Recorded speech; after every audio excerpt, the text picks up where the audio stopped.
भगवान श्री कृष्ण की वांगमय प्रतिमूर्ति श्रीमद् भागवत महापुराण।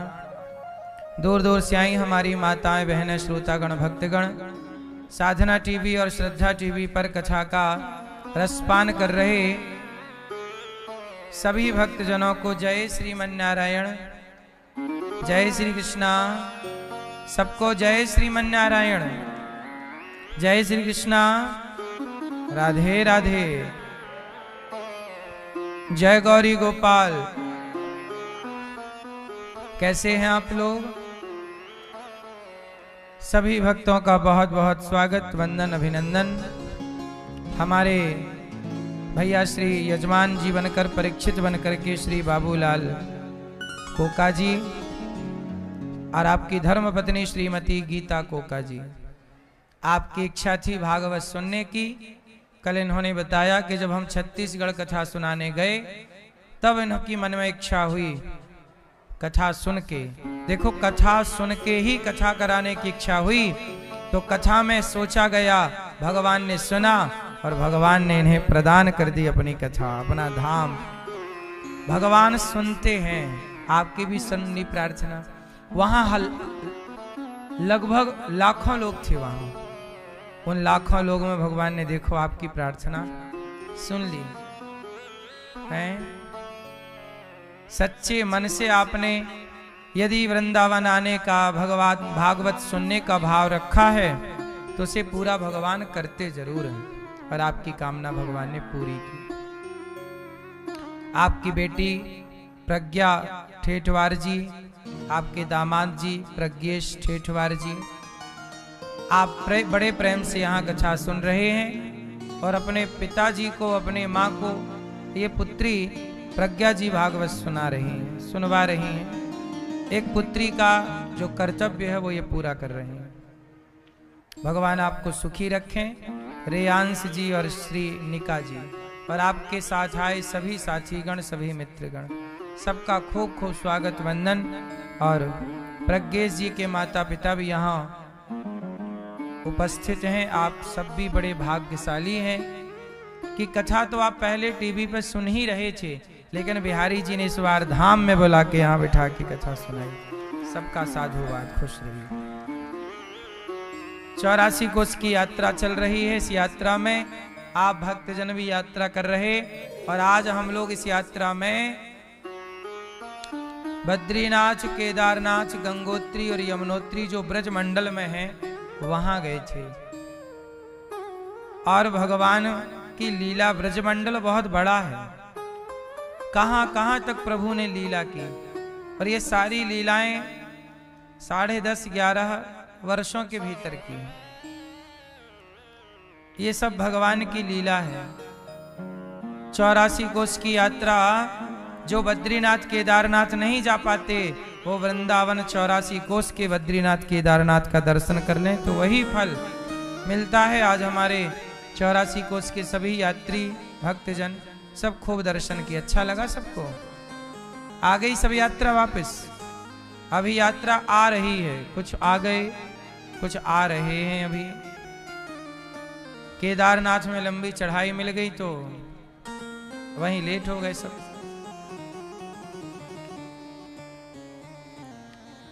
इसलिए कहते हैं कि तीर्थ व्रत भी आजकल जवानी के हैं। बुढ़ापे में तीर्थ चल ही नहीं पाता व्यक्ति।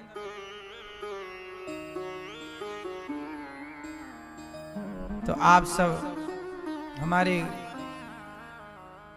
यजमान जी के पूज्य पिताजी स्वर्गीय गंगाधर कोका जी, माता स्वर्गीय मथुरा कोका जी, ससुर जी लखनलाल गोपाल जी और सास स्वर्गीय लीला गोपाल जी, जिनकी स्मृति में ये भागवत आप करा रहे हैं बिलासपुर छत्तीसगढ़ से आकर। पूरे कोका परिवार का खूब खूब स्वागत, वंदन, अभिनंदन। आपने सारे कर्तव्य पूरे किए और भागवत सुनी। कल हम लोगों ने कथा सुनी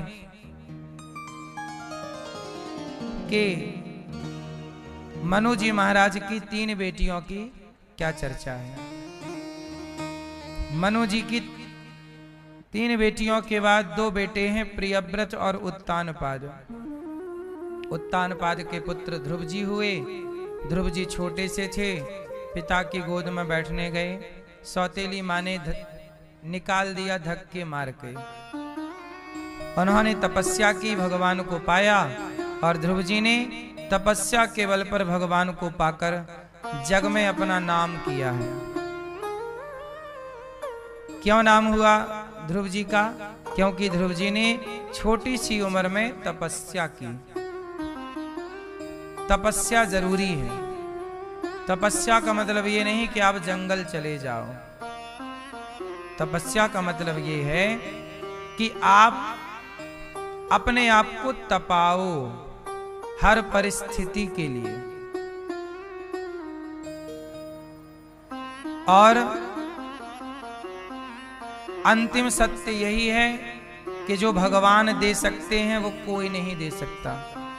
ध्रुव जी के पिता भी ध्रुव जी को इतना नहीं दे सकते थे जितना ध्रुव जी के तपस्या करने से भगवान जब मिले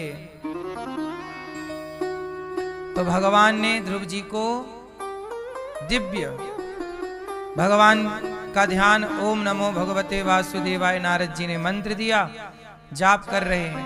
3 दिन में एक बार ध्रुव जी जाप करते हैं, मतलब 3 दिन में एक बार खाते हैं, और नित्य जाप ओम नमो भगवते वासुदेवाय, ओम नमो। देखिए साधनाएं होती हैं और साधनाओं का फल भी मिलता है। सबके रास्ते अलग अलग होते हैं। यदि आपको संसार में कामयाबी चाहिए तो आप मन लगा के पैसे कमाओ, आगे बढ़ो। यदि आध्यात्म में सफलता चाहते हो तो जगत के जंजाल से मन हटाकर भगवान में मन लगाना होगा। अब 2 रास्ते हो गए यहाँ पर। एक रास्ता हो गया जगत का, एक हो गया जगन्नाथ का। जगत की कामना है तो जगत में रहते हुए भगवान को याद करते रहिए और अपनी जिम्मेदारियां काम करते रहिए। ये तो जगत की यात्रा है, ठीक है। गृहस्थी ने भाई ये काम करिए, सब करिए, लेकिन इसी यात्रा में एक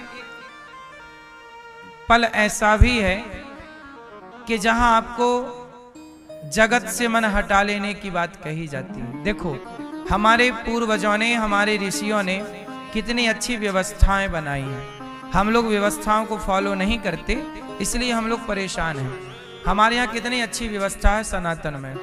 हमारे यहाँ 4 भागों में हमारी आयु को डिवाइड किया गया है, बांटा गया है। 25 साल ब्रह्मचर्य रहो, 25 साल गृहस्थ में रहो, 25 साल वानप्रस्थ में रहो और 25 साल सन्यासी रहो। ये सबके लिए है। अब इसको जरा ठीक ठीक समझने की कोशिश करते हैं, क्यों ये बात कही जा रही है। सुनो, जवानी है काम करने की, जवानी है कमाने की, तो जवानी को लगाओ काम में और कमाने में। लेकिन काम और कमाना भी ईमानदारी का हो, समर्पण भाव का हो। तो जवानी भर काम कीजिए, पैसा कमाइए, मान सम्मान पद प्रतिष्ठा कमाइए। लेकिन जब आपके विवाह की टाइम हो गया, बेटी का आपने विवाह कर दिया, बेटे का विवाह कर दिया, तो जब बेटी और बेटे का विवाह हो जाए, ध्यान से सुनिएगा, जब बेटी और बेटे का विवाह हो जाए तो आपकी उम्र भी लगभग अब 50 के करीब होगी। आप जब 50 साल के होते हैं या फिर 60 साल के होते हैं, तब तक आपकी बेटी या बेटों का विवाह लगभग हो जाता है, यदि समय से आपने विवाह कर लिया होगा तो। आजकल तो वैसे भी आदमी 35 साल में ब्याह कर रहा है, तो सोचो इनके बच्चों का ब्याह होते होते ये तो दादी अम्मा हो जाएंगी। पूरा सिस्टम बिगाड़ लिया ना लोगों ने, ज्यादा होशियारी के चक्कर में। समय से विवाह नहीं करते। समय से विवाह करो, समय से बच्चे हो जाएं, 50-55 साल तक आप अपनी जिम्मेदारियों से फ्री हो जाएंगे। बेटे का घर बसा दिया, बेटी का घर बसा दिया, अब आप हो गए मुक्त। अब मुक्त होने के बाद क्या करना चाहिए कि पूरा जीवन अब जगत से निकाल के अपने आप को पूरा का पूरा आत्मसमर्पण भगवान के चरणों में, जगन्नाथ में कर देना चाहिए। तो आपको जगत का सुख भी मिलेगा, लौकिक सुख भी मिलेगा और आध्यात्मिक सुख भी मिलेगा, मुक्ति भी मिलेगी। आप जीवन पाए हो तो जीवन में दोनों सुख लेने चाहिए। जगत का सुख भी लीजिए और मोक्ष का सुख भी लीजिए। यदि आपने मानव शरीर पा लिया और जगत का ही सुख लिया तो जगत का सुख तो मिल ही रहा है, ये भाग कहां जाएगा। लेकिन मुक्ति का, मोक्ष का भी सुख पाना यह हमारा और आपका लक्ष्य होना चाहिए। इसलिए संसार का हर व्यक्ति अंत में ईश्वर की ओर भागने लगता है, क्योंकि वो अच्छा कुछ बातें आपको मेरी अभी समझ में नहीं आएंगी, एक टाइम के बाद, एक उम्र के बाद व्यक्ति समझता है कि भाई अब सच्चाई यही है कि संसार धीरे धीरे हाथ खींचने लगता है। जैसे जैसे बुढ़ापा आता है वैसे वैसे आप कमजोर पड़ने लगते हैं और उस कमजोरीपन में ना कोई आपकी ओर देखता है, ना कोई आपके पास बैठता है, ना कोई आपकी सुनता है। आप अकेले हो जाते हैं बुढ़ापे में, अकेलापन खाने लग जाता है। और उस अकेलेपन में यदि आपके पास आध्यात्मिक ऊर्जा नहीं रही, आध्यात्मिक चेतना नहीं रही, तो आप बिल्कुल पागल से हो जाएंगे। इसलिए कुछ बूढ़े लोग ना चिड़चिड़े हो जाते हैं, क्योंकि उनके पास आध्यात्मिक बोध नहीं है। तो जगत से अब उनका जो अटैचमेंट था, जो उम्मीदें थी, वो मिल नहीं रहा। बेटे से जो उम्मीद थी बेटे ने नहीं किया, बहू से जो उम्मीद थी बहू खरी नहीं उतरी, तो व्यक्ति पागलों की तरह व्यवहार करने लग जाता है। इसलिए कहते हैं कि एक टाइम तक पकड़ना सही है, पर एक टाइम के बाद छोड़ देना भी सही है। अच्छा एक बात बताओ, आप लोग घर बनवाते हो तो घर बनवाने में आप लोग जब छत डलवाते हो तो छत पर ना शटरिंग लगती है, नहीं लगती? शटरिंग लगती है, शटरिंग के ऊपर सरिया बिछता है और सरिया बंधता है तार से। उसके बाद उसमें कंक्रीट डाली जाती है, सीमेंट, रेत, गिट्टी डाल के ना, और छत बनाया जाता है। वो छत ना 21 दिन के लिए शटरिंग का सपोर्ट उसे चाहिए रहता है। बोलो हाँ। और जब पक जाती है छत तो आप नीचे से सपोर्ट हटा देते हैं और वो छत खड़ी रहती है। जो छत आज खड़ी है, इस छत को भी सपोर्ट की जरूरत थी। बिना सपोर्ट के छत नहीं बनती। यदि हम कंक्रीट की बात करें तो बोलो हाँ। जरा सोचिए, हर छत को सहारे की जरूरत होती है, लेकिन सहारा भी 20 दिन का होता है उसे। छत को सारी जिंदगी सहारा देने की जरूरत। ऐसे ही बच्चे छत की तरह हैं, बच्चों को सहारा दो। कच्चे हैं तब तक सहारा दो। अब बच्चे सेल्फ डिपेंड हो गए, बड़े हो गए, समझदार हो गए, पढ़ लिख गए, अब आप क्यों सहारा बने घूम रहे हो उनका? अब वो अपना सहारा खुद बनेंगे और उन्हें संस्कार दिया होगा तो वो भगवान के सहारे रहेंगे। क्यों किसी के सहारे कोई रहे? चिड़िया किसके सहारे रहती है? बोलो। चिड़िया भी जब छोटी होती है, उसके अंडे से बच्चा निकलता है, तो वो अपने माँ के सहारे रहती है। बोलो। चैं चैं करती रहती है, उसकी माँ आती है, दाना उसके मुंह पे डालती है, वो भी अपनी माँ के सहारे है। लेकिन माँ का भी सहारा उसे महीने 2 महीने ही चाहिए रहता है। बोलो हाँ। उसके बाद तो वो उड़ जाती है। फिर एक आप लोग हैं कि सारी जिंदगी सहारा दिए रहते हैं। आप सहारा दिए हैं, आप अपने को सहारा कब दोगे? अपना चिंतन कब मजबूत करोगे? अपना ईश्वर से अटैचमेंट कब बढ़ाओगे? आपका अपना भी तो नुकसान है। बच्चे सेल्फ डिपेंड हो गए, संस्कार दे दिया, अच्छा है। अब आपकी अपनी भी तो एक मुक्ति है। आप क्या इसी जंजाल में पड़े रहोगे? यदि मानव शरीर पाकर, ध्यान से सुनना मेरी लाइन, यदि आपने मानव शरीर पाकर मोक्ष नहीं पाया, मुक्ति नहीं पाई, भगवान से प्रेम नहीं किया, तो आपका सब कुछ पाना बेकार है। सब कुछ पाया आपने, बेटा पाई, बेटा पाया, बेटी पाई, परिवार पाया, पद पाया, प्रतिष्ठा पाई, दौलत पाई, शोहरत पाई, वो सब पाके आप मर गए। अरे सब कुछ पाया था तो थोड़ा भगवान को भी पा लेते तो लोक परलोक दोनों सवर जाता ना। इतनी बढ़िया दाल बनाई, नमक तो डाला ही नहीं, तो बिना नमक के दाल खाई जाएगी? दाल में नमक होता है, उस नमक को कहते हैं संतों की भाषा में राम रस। क्या बोलते हैं? भैया राम रस ले आओ। दाल में राम रस ना हो तो दाल में स्वाद नहीं है, बेकार है। ऐसे जिंदगी में राम रस ना हो, प्रभु की कृपा ना हो, भक्ति का रस ना हो तो जीवन भी तो बेकार है। राम रस यदि दाल में चाहिए तो जीवन में भी राम रस चाहिए। उस राम रस के बिना दाल बेकार, इस राम रस के बिना ये जिंदगी बेकार। सब कुछ पाया पर जिसे पाने आए उसी को नहीं पाया, तो सब कुछ पाके भी क्या पाया? एक बात बताएं मेरी माँ, आप कितना भी सम्मान समाज में कुछ भी पाओ, लेकिन देखो आखिरी सत्य है कि दुनिया आपको सुनाएगी। क्या सुनाएगी? राम नाम सत्य है। ये तब सुनाएगी जब आप सुनने के योग्य नहीं होंगे। तो दुनिया आपको यही सुनाएगी कि राम नाम सत्य है। तो जो आखिरी में सुनाया जाता है वो हम तुम्हें अभी सुना रहे हैं कि भैया आखिरी में राम सुनोगे, जब बहरे हो जाओगे तब सुनोगे। अभी सुन लो राम, अभी चित्त में धारण कर लो। और जिम्मेदारी यदि पूरी नहीं हुई तो पूरी करो। बेटा बेटी को पढ़ाओ लिखाओ काबिल बनाओ, और हो गई तो फिर मन धीरे से हटाओ और उसी राम में लगो जिस राम का नाम तुम्हें आखिरी में सुनवाया जाएगा। लोग सुनाएंगे, उससे बेहतर है तुम खुद सुन लो, समझ लो, धारण कर लो। और ये यात्रा में जो राम नाम सत्य बोलने वाले लोग होते हैं, एक्चुअली वो यात्रा में मुर्दे को नहीं सुनवाया जाता। मुर्दा क्या सुनेगा, वो तो मर गया।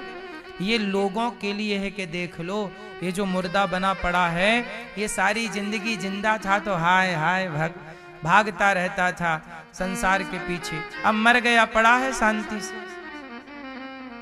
अब राम नाम सत्य है तो दुनिया वालों को सुनाया जाता है कि भाई तुम भी थोड़ा सा समय निकालो, राम का चिंतन करो। हम कहते हैं दोनों मिले आपको, संसार का सुख भी पाओ, मस्त जियो जिंदगी। इसलिए हमारे राजाओं का इतिहास देखा होगा आपने, बड़े बड़े सम्राट चक्रवर्ती राजा लोग आखिरी टाइम पे अपना राज्य छोड़ के जंगल चले जाते थे। बैलेंस है जीवन में, एक पहलू, एक पड़ाव में सुख पाया तो एक पड़ाव में आप ईश्वर की ओर बढ़िए ना, वो सुख भी तो पाइए। क्या सुख है, एक ही पाए तो क्या पाए।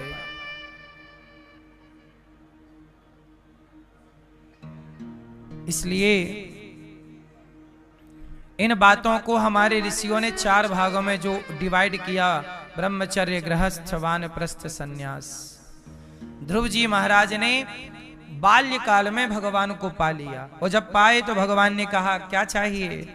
ध्रुव जी ने कहा योऽन्तः प्रविश्य मम वाचमिमां प्रसुप्तां संजीवयत्यखिल शक्तिधरः स्वधाम्ना अन्यास्तहस्तचरणश्रवणत्वगादि प्राणान्नमो भगवते पुरुषाय तुभ्यम्। ध्रुव जी ने कहा हे प्रभु, योऽन्तः मेरे अंतःकरण में प्रवेश कर जाइए। भगवान ने कहा ध्रुव जी तुमने कुछ चाहा क्या? ना प्रभु। भगवान ने कहा नहीं, तुमने राज्य की कामना से तपस्या की, जाओ हम तुम्हें राज्य का सुख देते हैं। देखो भगवान दयालु है। यदि तुमने भगवान का चिंतन किया और भगवान में मन लगाया और तुम्हारे मन में कोई कामना भी है तो वो कामना कौन पूरी करेगा? भगवान पूरी करेगा। कामनाएं हैं तो कहो ना, जगत से ना कहो, जगन्नाथ से कहो। सच बताऊं मेरी माँ, जगत सुनता ही नहीं, यही सुनते हैं। लोगों के पास कितने भी कान हों, लोग नहीं सुनते। भगवान के पास एक भी कान नजर नहीं आते, पर वो बिना कानों के बिनु पग चलहि सुनहि बिनु काना।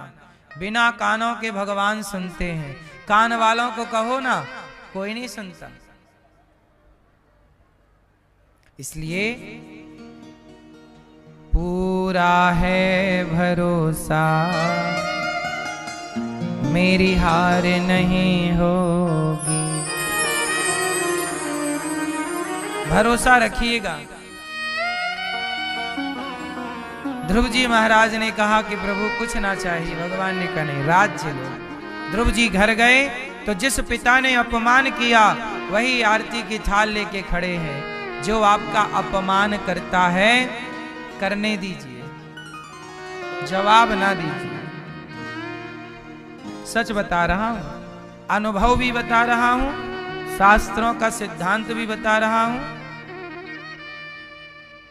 कोई आपका अपमान करे तो जवाब ना दीजिए।